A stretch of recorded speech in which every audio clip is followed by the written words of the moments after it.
Cette opération de nettoiement est inscrite dans le cadre d'un agenda que les acteurs de l'automobile avaient mis en œuvre dans le cadre de nos actions de concertation multi-acteurs. Il a été constaté que généralement les garages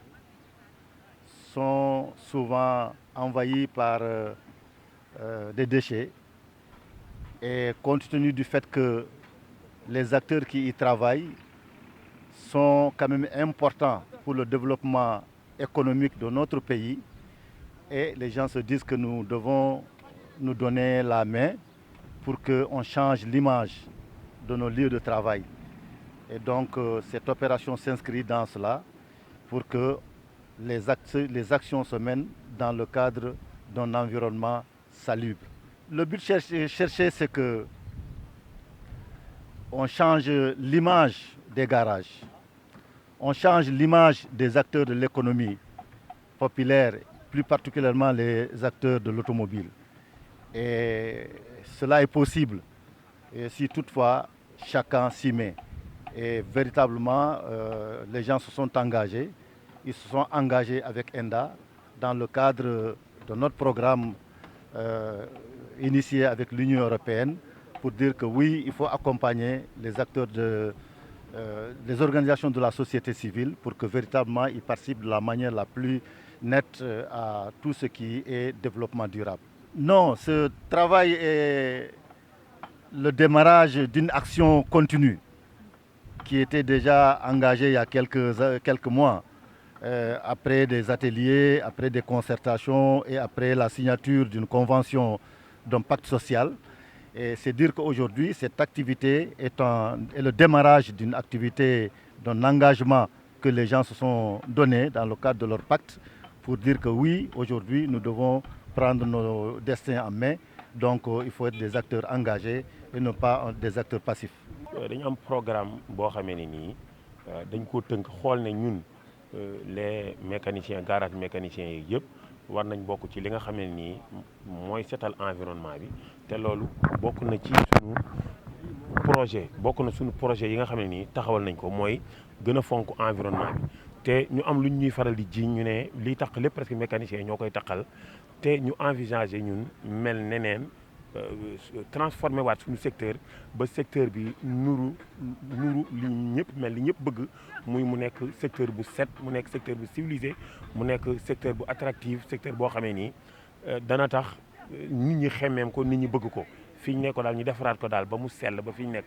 gën a mën a ànd ak environnement bu baax. waaw jubluwaay bi mooy pour ñu transformer secteur bi ndax suñ ko defee dana tax ñu gën a am client dana tax ñu gën ñoo respecté dana tax tam nekkit bi gën a rafet dana tax liggéey bi gën a dox dana tax tam ñu gën a sàmm tam environnement bi. waaw comme ñu ngi jël xale yi boo leen xasee ba jël rek xale yi dafa war a am nu ñu war a mel ndax xale yi ñooy avenir u ëllëg. te jamono ji ñu toll léegi oto yi gis nga ni mel oto yi dafa oto yi léegi liggéey bi dafa développé léegi nouvelle technologie la ñuy wax kon état da ci war a jàpp bu baax a baax jàpp ci formation jàpp ci accompagnement ànd ak acteurs yi nga xam ne ñoo nekk ci métier bi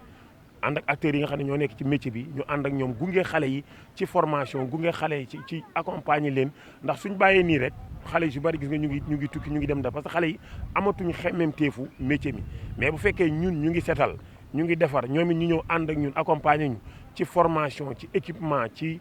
fi mécaniciens yi mën a liggéeyee ba xale yi xemmeem ko kon liñ bëgg danañ ko def ndax fi ni soo gisee ñun ñu ngi ay partenaires di def formation duale ñuy def école entreprise loolu dañ bëgg xale yi gën a am xam-xam bu àndaateeg tam environnement bu set bu sain rek defe naa dana gën a ànd ak jamono. waaw ndax boo gisee tey lii ñuy def fii tey yéen a ngi fii waaye du fii rek lañ koy defee. su dee ci Dakar Kër Massar Rufisque Dakar Yaraax Hann Guédiawaye foo wax rek ci Dakar ci région de Dakar ñu ngi fay def tey investissement humain bi ñu ngi ko fay def au niveau national tam 14 régions yëpp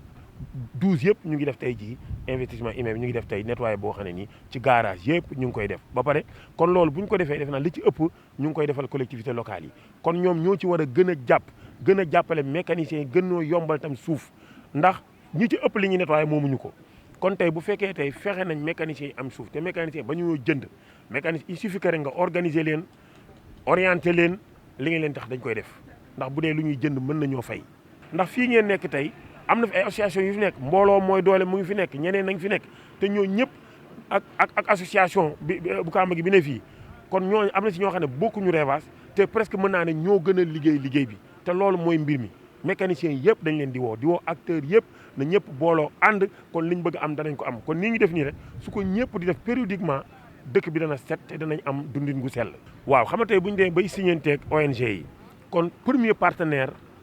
moo war a nekk état kon ñu leen di lancer ñuy woo état di ko wax ne lii ñu taxawal nii ànd ko ak ENDA na ci état dugal loxoom ànd seeg ñun ndax nee naa la du Revaas kese pacte la boo xam ne dañ ko signé ak acteur de l'automobile yëpp muy auto école yi ñu ngi ci chauffeur yaa ngi ci mécanicien yeneen organisation yi doon Revaas ñu ngi ci ndax dana jariñ xale yi ndax li ñuy defal ci xale yi yombul ndax xale yi ñi ci ëpp dañuy jàng école dem sem dañ ñu dàq leen ñu jël leen li ñuy wax ne souvent dañ ko faral di wax fukki xale yoo gis ñuy jàngi école kenn ki la ñuy gungee 9 yëpp dañuy retourné suñu retourné nag ñun la ñu leen di jox kon li état war def mooy mu gën ñoo accompagner gën ñoo mën a dooleel ak collectivité locale yi ak di woowaat tam yeneen i partenaire ñu ñëw jàpp ci liggéey bi nga xam ne ñu ngi koy def di sant ñëpp di gërëm ñëpp